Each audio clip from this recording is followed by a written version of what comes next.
Good morning, everyone.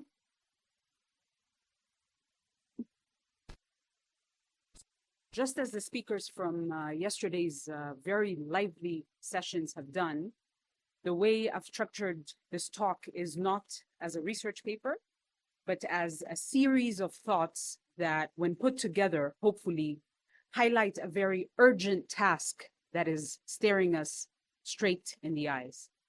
And that's the need to demolish the current development business and emphasis on business.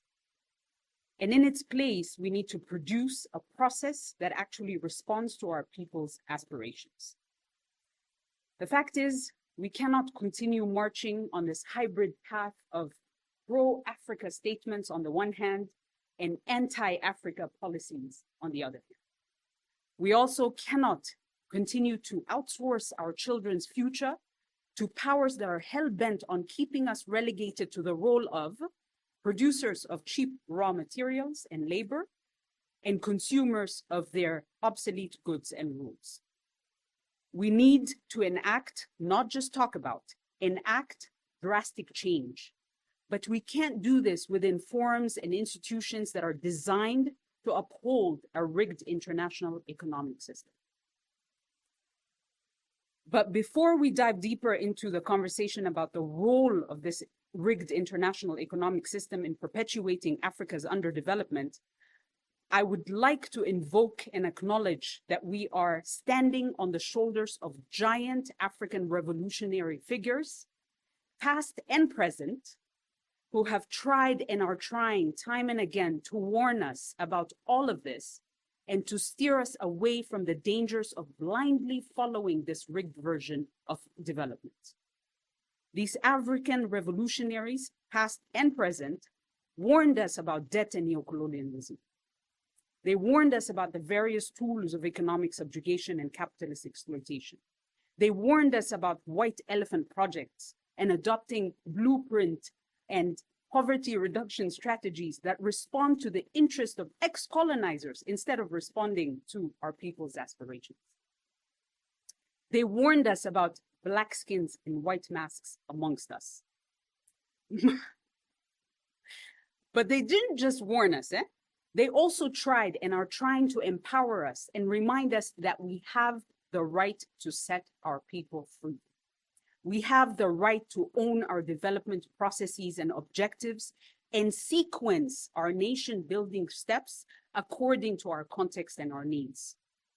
That we have the right to eject spoilers from our lands, and that we can terminate or renegotiate deals. Those of the past gave us, and those of the present are showing us the tools and the language and the resolve it takes to refuse what doesn't serve our people. Please note, I am invoking our revolutionary history and ancestors, as well as living revolutionary examples that are deliberately demonized. Case in point, my president, Isaias Afwerki. Because that is exactly what we need to get out of this upside down development sheher or juju that has hooked itself to Africa. We need revolutionary mindsets. We need revolutionary attitudes. We need revolutionary commitments. We need an unapologetically pro-people, pro-Africa spirit that centers African aspirations when dealing with the Bretton Woods institutions or any other development partners for that matter, and when fighting Western domination. I'm speaking about Africa as a single giant, potentially powerful entity, because honestly, unquestioned assumptions of universal patterns based exclusively on the interests of Western nations have often resulted in this entire continent serving as ground zero for development experiments, or a case study to explain why Africans keep failing. When we speak of Africa as a country, it doesn't mean that we are trying to discount the historical nuances of our individual countries.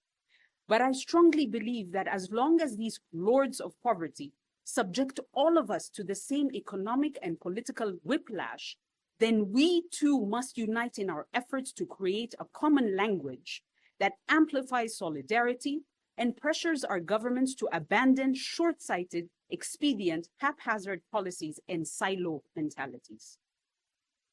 Instead, we must push for a unified bargaining power, understanding that unity in our analysis of the situation and unity in our resistance is the only mechanism that will lead to uhuru.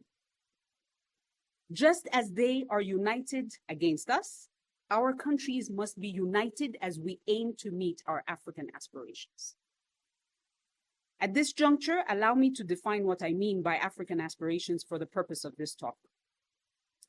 African aspirations to me include the right to peace and to coexist peacefully within our regions and continents. The right to create political and governance structures that seek to reflect our social makeup and serve us in all aspects, not weaponize our fault lines or our weaknesses. The right to development and to set our own development agenda, including sequencing and implementation processes. And here we also include the right to food, water, health, education, etc. The right to form alliances with countries near and far that are based on mutual respect and interests. The right to participate in the creation of new global structure that are not beholden to one pole or another. Or the right to occupy our rightful place in existing global spaces and to drive their complete overhaul, not just cosmetic reform. The right to produce and contribute to global knowledge production that forms the basis for setting international norms, rules, and relations. And lastly, the right to anchor all of the above, all of our policy decisions, all of our interactions on the well-being of future generations. I don't claim that this is a comprehensive list of our aspirations, but at least it's a starting point for examining Africa's status in the world and how the current global environment supports it in its quest to attaining these aspirations. I must now say that the gatherings such as this one and the launch of Afro-Asia Institute couldn't happen at a more opportune time. It is a testament that in spite of the many attempts to gag our revolutionary heroes, whether through assassination, sabotage, demonization, their spirit remains resilient and it keeps manifesting itself through our understanding, through our recurring realization that things are not okay in Africa.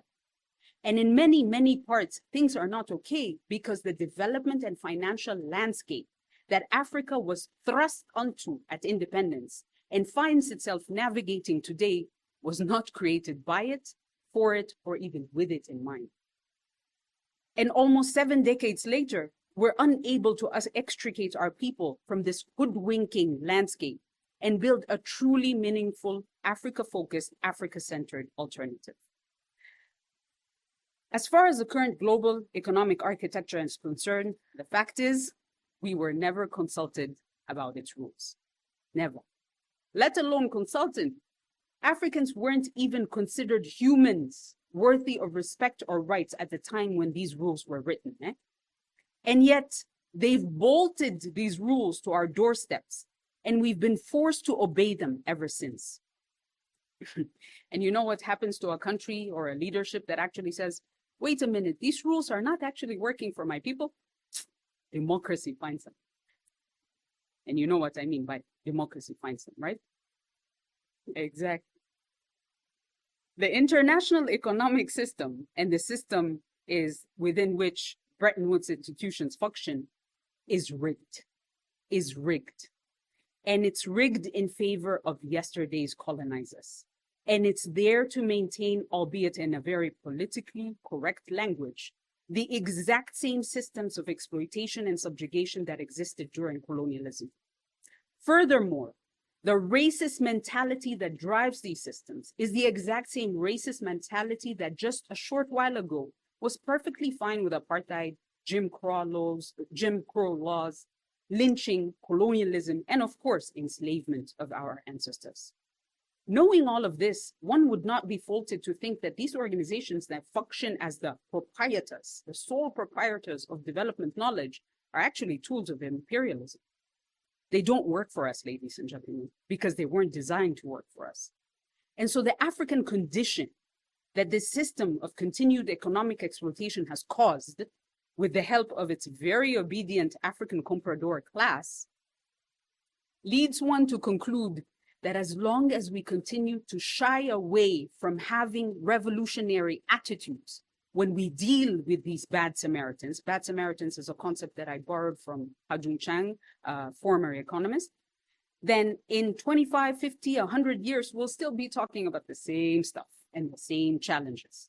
We'll be in the same or even worse position relative to Africa's potential and relative to Africa's aspirations. When thinking about the role of Bretton Woods institutions in its relentless underdevelopment cycle of Africa, we must always remember that in July 1944, when America invited its allies to a place called Bretton Woods in New Hampshire, African countries were still under colonialism. And there was a ruthless system of primitive accumulation in place that was designed to siphon off raw material and resources from our lands, the periphery, and create piles and piles of surplus in their countries, the core. We must also remember that the Articles of Agreement that later formed the World Bank and the IMF are based on pre-written plans that the British and the American came to the meeting with. The other countries at the meeting didn't have much input. We must also remember that these same powers who preach democracy and accountability to us run these mafia institutions in the most unaccountable fashion, with the US always ruling the World Bank and the Europeans always ruling the IMF, both through what they called a gentleman's agreement back in those days. When Africa was eventually inserted into the conversation, the IMF and the World Bank didn't actually change to meet its needs. They acted to maintain the economic subordination of African colonies that were now declared independent to Western monopoly capitalism and geopolitical maneuvers. They promoted their own corporate interests over African national interests. They enforced policies that cemented neoliberalism and ensured the corporate capture of development processes across the continent. And we all know the horrific results of structural adjustment programs of the 80s and the development blueprints that were shoved down African throats based on the Washington Consensus. All of this with absolutely no regard for national objectives and strategies. These bad Samaritans kept showing up at our doorstep with advice and loan in one hand and cold-blooded conditionalities in the other hand. Mind you, conditionalities that they themselves did not enact when they embarked on the journey of nation building. Liberalize your trade, drop all tariffs, privatize everything, including basic human services, health, education, water.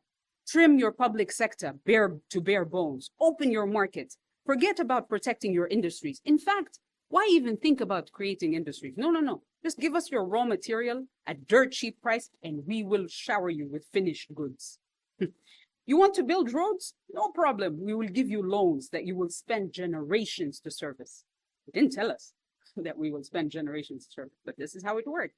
Mind you, these loans that they gave us and continue to give us are in reality made up of our own money. I really need you to understand this. They are made up of our own money, meaning they're not giving us anything, but our own wealth back to us, now calling it loans and grants and whatnot. How? Remember the exorbitant amounts of surplus that they accumulated while we were colonized? That's what I'm talking about. This is not a conspiracy theory or something, out of this world. These are all documented facts. So in effect, their benevolence is rooted in slavery, colonialism, neocolonialism, and imperialism. These are all important points to keep in mind because it allows us to interrogate their motivation, their interest, and their objectives. It also allows us much needed shift in our mentality. We are not the recipient in this donor-recipient dichotomy that they drilled into our consciousness for too long. Nope. We are the owners and they are the thieves. Period. Ladies and gentlemen, there are no poor countries in Africa. We have deliberately underdeveloped countries. And I borrow the definition of underdevelopment from one of my favorite giants, Walter Rodney. I've also come across other African scholars who use terms such as impoverished and plundered countries. Anything but poor. We are not poor. These are all active verbs because our impoverishment is actually a very active act. I think, again, it's important to stress and highlight this point about language, because for far too long, the internalization of belittling or patronizing concept has led us to subconsciously feel inferior to those who show up at our doorsteps, claiming to have all the answers to our development questions. Sorry, but we cannot begin to tackle challenges if we don't commit to examining everything, including language. Therefore, we must, in every discussion, reject our condition as some contextless phenomenon that is typical to us. Now, I sometimes find myself battling a seesaw of anger and sadness. Anger by the fact that this scam has been allowed to go on for this long. And saddened by the fact that too many of us, especially those of us in government who actually deal with these partners, almost never begin the conversation about the African condition by centering the colonial context and sequence of events that led to this condition. And they're almost never unapologetically revolutionary in terms of their interactions. But most of all, I remain angered and saddened by the fact that year after year, summit after summit, we continue to go with them hand in hand and expect different results. We allow the Bill Gates of this world to own our seeds and teach us about agriculture.